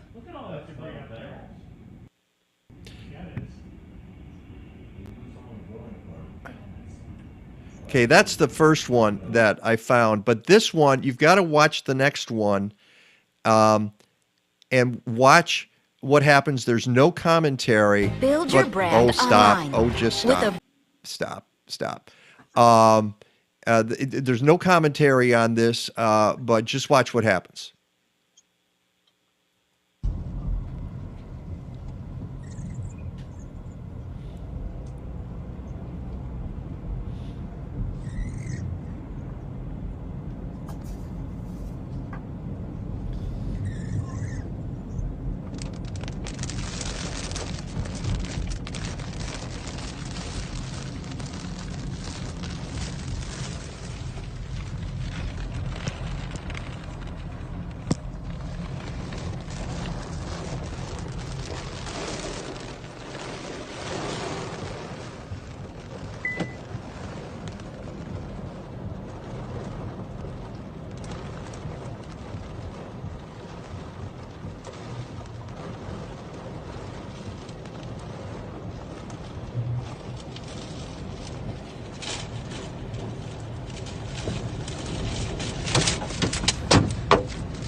Is that amazing? I think they realized it was a tornado or something. Well, they pulled over to get a shot of it, but obviously didn't know which way it was going to go, and it ends up coming right at the vehicle, which is just the classic nightmare. If you're, I heard 2 people were killed in the tornado. They were, and it's the first time they've had more than one death from a tornado in decades in Michigan. And as I mentioned, if you've ever driven up to the bridge, up to Mackinac, you go right past that area. And you go to Gaylord. My family used to stop at Gaylord. We would go to the Upper Peninsula and for vacations, and we'd stop in Gaylord and get hamburgers. There was a place that my dad liked, and we'd stop. Gas station. Gaylord was the stop. All right. So my heart goes out to the people. And if you've seen the videos of the destruction, there's a lot, unfortunately. So. And this was Friday, I think. I believe so. I believe that was Friday. So we've got that. Okay. And then we've got Colorado. Oh, come on. If I can get this to, there we go. Let's pop this in. They had 90 degrees the other day, and then they followed it the next day or two with snow. And you can see the branches it's brought down, all the snow in Colorado after having 90-degree weather. Things are leafed out. It's crazy, but it's May. Yeah. So just thought give you an idea. If Rick were here, he'd be definitely commenting on that. And another expounding that. What? He'd be expounding. Yes, he would. He'd be going on for. We'd be going till 11:30 today about that. Which takes us to the Green Dispatch, and you can go to MikeNowak.net, go to our blog post, and see some of the stories that we're not going to get to because we had Steve and Amanda on for so long, but that was fine with me. One of them was in the Daily Beast. It said the headline, "A monster hurricane season is coming," and here's the culprit. And the culprit is called the loop current. And it runs north into the Gulf of Mexico. And you can see images of it. There's a lot of warm water pouring into the Gulf. And this year, they write in Daily Beast, the loop current looks remarkably similar to the way it did in 2005, the year Hurricane Katrina crossed the loop current before devastating New Orleans. Of the 27 named storms that year, 7 became major hurricanes. Wilma and Rita also crossed the loop current that year and became 2 of the most intense Atlantic hurricanes on record. And they're saying the conditions look very similar this year. So when we do get Rick back on the program, we're definitely going to have to ask him about that. Some of the other headlines there. One of a story. Look at Carvana. Yeah, that's actually a good news story. Not for Carvana, but No. as we covered on the show, Carvana was going to put that car vendor of bird death, Pez dispenser of bird death in Skokie because Skokie went against the will of its own people, and the board of trustees said, "Yeah, we'll put that up. We're going to make a ton of money. Yeah, why not? Let's just who cares about the birds?" So what has happened is that the state of Illinois has stopped Carvana from doing business here. And at the same time, the company announced it's laying off 2,500 employees nationally and cutting spending. And so Skokie, in their infinite wisdom, said they told the company in a Monday letter to stop work on the 14-story glass curtain wall tower it is building in the village there. So I like this quote. We instruct that you do not proceed with any work on the site and that you make no further submissions or have any further contact with the Village of Skokie Building Department until such time as I inform you that you may contact the department again, Skokie Corporate Counsel Michael Lord said in the letter. Yikes. So the lawyer said, go away. Don't even talk to us. No kidding. But, if they had done their due diligence, because when we were discussing this story, talking about, and the focus was mainly on what the damage it was going to do to birds. Yeah. All right. But there were plus the people living next door. And the people living next door and the Holocaust Museum down the block. And just the bad image it presented about Skokie and the Edens Expressway and billboards and so forth. There were people sending me articles that were looking at the business setup of Carvana and the shakiness of the company and the issues they've had in other states and the lawsuits. And I got a number of those that were sort of in the background of all of this. And it seems to me if the Board of Trustees at Skokie had actually done its due diligence, they wouldn't have been blindsided by this. They wouldn't have been mesmerized by the thought of millions of dollars coming into the city from this rather shaky company. And this was out there in the world, even at that time. So I don't think they've even, I could be wrong, I don't think they've even broken ground on it. So that's good timing. Yeah.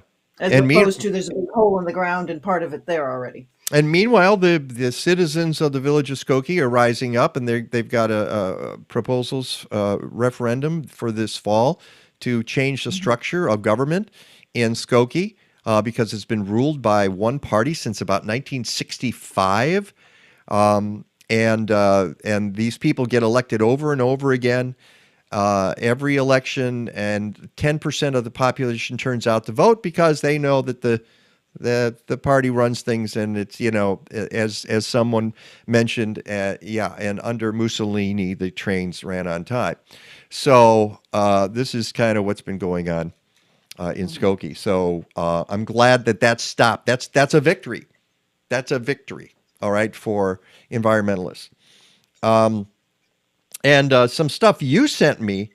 There's various things about light, and we've only got time for probably a few of these. But one thing I found from the University of Cincinnati, and it doesn't surprise me one little bit, and this is something we've talked about on the show about light pollution. The headline, light pollution can disorient monarch butterflies. Subheading, even a single nearby light can throw off the butterfly's internal compass, University of Cincinnati biologists say. Not surprising. They say nighttime light pollution can interfere with the remarkable navigational abilities of monarchs, which travel as far as Canada to Mexico and back. Researchers found nice little segue there from the Carvana. Yeah, I know. Light pollution. Well, light pollution, that was going to be more light. I mean, that was another bad note about the Carvana. Yes, light pollution coming from that building. And researchers found that butterflies roosting at night near artificial illumination, such as a porch or street light, can become disoriented the next day because the light interferes with their circadian rhythms. Artificial light can impede the molecular process responsible for the butterfly's remarkable navigational ability and trigger the butterfly to take wing when it should be resting. So there's that. And then you sent me the stuff from the New York Times and from the city of Chicago. Maybe you want to go into that very briefly. No, go ahead. I'm. Okay. You're doing something else. Okay. Let me know. Get back to me when you can. No, I'm putting the articles up in the feed. That's all. Okay, great. New rules will end the century-long run of classic light bulbs, meaning incandescent light bulbs. That's from the New York Times. They're phasing them out. 2023. 2023. So if you want to stock up on incandescents, now's the time. And I'm sure that, there's going to be the folks out there who can't wait for the folks to say. Go ahead. No, go ahead. I was going to say what's interesting is at the very end of it, it goes back to the same thing we were talking about with the trees and the greenhouse stock. Light bulb manufacturers have argued that too rapid a pivot away from incandescent bulbs would damage their bottom line and lead to a glut of stranded inventory. In other words, bulbs already manufactured that could no longer be sold, which would end up eventually in landfills unused. So why have you been manufacturing them? That's what I want to know. I know, because people buy them. And there are going to be people who say, I have the right. Gosh darn it, I'm an American, and I can have any kind of light bulb I want. My body, my light bulb. Whatever. And according to this article, they've been distributing incandescents a lot in quote unquote dollar stores. Well, it doesn't surprise me. If you've got all that extra inventory, it goes there and people can get them cheaper. And the problem with incandescents, they use a lot more energy. They do produce heat. Sometimes that can be actually a good thing. Yeah. So, and as well, Martha just commented, you can use the incandescent bulbs as a secondary heat. Well, and you do even a single incandescent bulb in like a garage produces heat that I don't know if it can keep things above freezing in the winter, but it does. There's some good. There's mostly bad about incandescent bulbs, and we're moving on. So which takes us to Chicago, and Peggy stumbled upon this, and I went back because February. February. How did this get past us? Mayor Lightfoot announces CDOT has completed Chicago's smart lighting streetlight modernization program. Now, this is something we talked about on the show and how they could have done better in choice of the lights, but they were upgrading and they had 270,000 lights that they were replacing in the city of Chicago and making them shine down more, and they can control the level. That's good, but they're way too much in the blue spectrum. The city has known this and, had their purchase done and just sort of ignored that part of it. And then in February, they finished the program, and there's no news about it. I went back, Peggy, and did a Google search in the news. Nobody covered this. None of the major media organizations, and there were some very minor technical sites and companies that covered this, but it's done. It creates the largest lighting management system in the nation. It will reduce the carbon footprint, yes, because they will be less, getting rid of incandescence and that sort of thing, and the sodium vapor and the mercury vapor that they had. And it's projected to save $100 million in electricity costs in the first 10 years. That's good. All right, glad to see the city saving money, but they didn't take into account the damage that it can do to biology, which the monarch thing tells us about. Anytime we have too much light, we have excess light, we're dealing with messing with circadian rhythms, and there we are. What was that, 3 years ago? We were covering that story. Yeah. Standing at Humboldt Park, Yeah. shooting video with Monica Eng at night. Yeah. Before the I think it was 2019. I think you're right. And they had only partially done it. And so now it has been finished. And we're stuck with those lights for 30 years, at least, probably 40, maybe 50. Well, I'll be long dead. So, somebody else will have to take it up, when I'm gone. All right. And before we go, let's remind, what? Oh, did you have something else? There's the other good news story. Oh, okay. Tell us the other good news story. I'll get back to you. We covered Monty and Rose. Monty unfortunately died suddenly a week ago Friday, and Rose hasn't been seen yet, the two Great Lakes piping plovers at Montrose Beach. So in the news this week on Friday, Great Lakes piping plover Amani, Monty and Rose's chick from 2021, has been spotted in Minnesota. And as they say here, the best thing we can hope for, that however long Monty and Rose were going to be with us, whether that was 5 years or 10 years, that their young would go on to continue their story. And here's a kind of a positive thing too, a story you sent me, why you should plant a garden that's wasp friendly. Mm-hmm. A lot of people are terrified of wasps, but they're terrified of bees too. And we know bees are pollinators and important for our plants and our food. But wasps are good because they go after insects that cause damage in our gardens. So, and when people think of wasps, they think of their picnics in the fall. Yellow jackets. Yellow jackets, and but there's more to wasps than that, and that's a great story that you should take a look at. Another one is from SF Gate. Well, the wasp stories from the New York Times from SF Gate. Invasive jumping worms have made their way into California, and scientists are worried. Yep, it's not good. If you find them in your yard and you can put them in a plastic bag in the sun, that's good. Get them out. But did you see the video at the end of that story with the grackle? Yes. Trying to go after the jumping. Yeah, I was going to put that on. Confused. The bird's like, "What's going on here?" It was hilarious. The grackle trying to eat a jumping worm, and finally gets to it. Although I noticed that part of the jumping worm slid off into the water. That's what it says in the article, that the jumping worms shed their tail so they can escape. This jumping worm shed half its body so it could get away from the grackle. And the grackle is just fighting to eat it. And it looked like it was having a hard time swallowing it too. It's like, this isn't good. It needs a little more salt.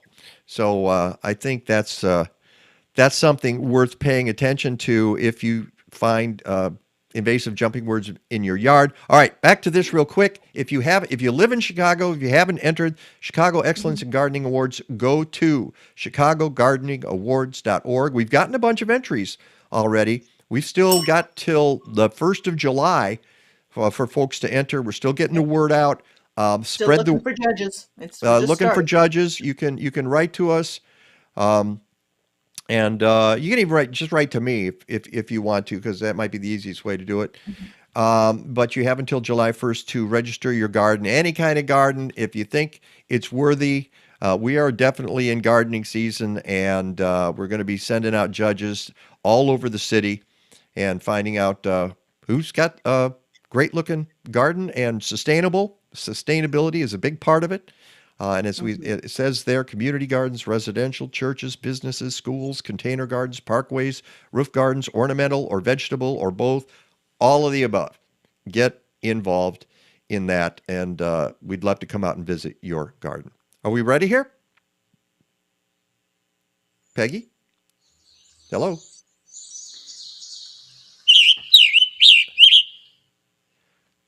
That would be the scarlet tanager. Ah, scarlet tanager. So you got one right outside the window there, huh? Right outside your app. Okay. I did not see a tanager this year. I did see indigo buntings. Well, all I have to say is I have seen a scarlet tanager. So I have other years, just not this year. I'm sure you have, and you haven't seen one this year, and I have. Our thanks to heard them. I'm on your app. In the wild too. I'm sure you have. Steve Sass, thank you so much. Amanda Smith, both from Indiana Nature LLC. Thanks to Kathleen for going on the walk with me and helping me shoot the videos and stuff and doing stuff this morning. Thanks to Lagata, the cat, Basil, the dog. Everybody who watched, go and sign up to be on our YouTube channel. Until next time, go green or... Go home. Oh, you went away and you came back. How cool. All right, let's get out of here. Well, you didn't miss much.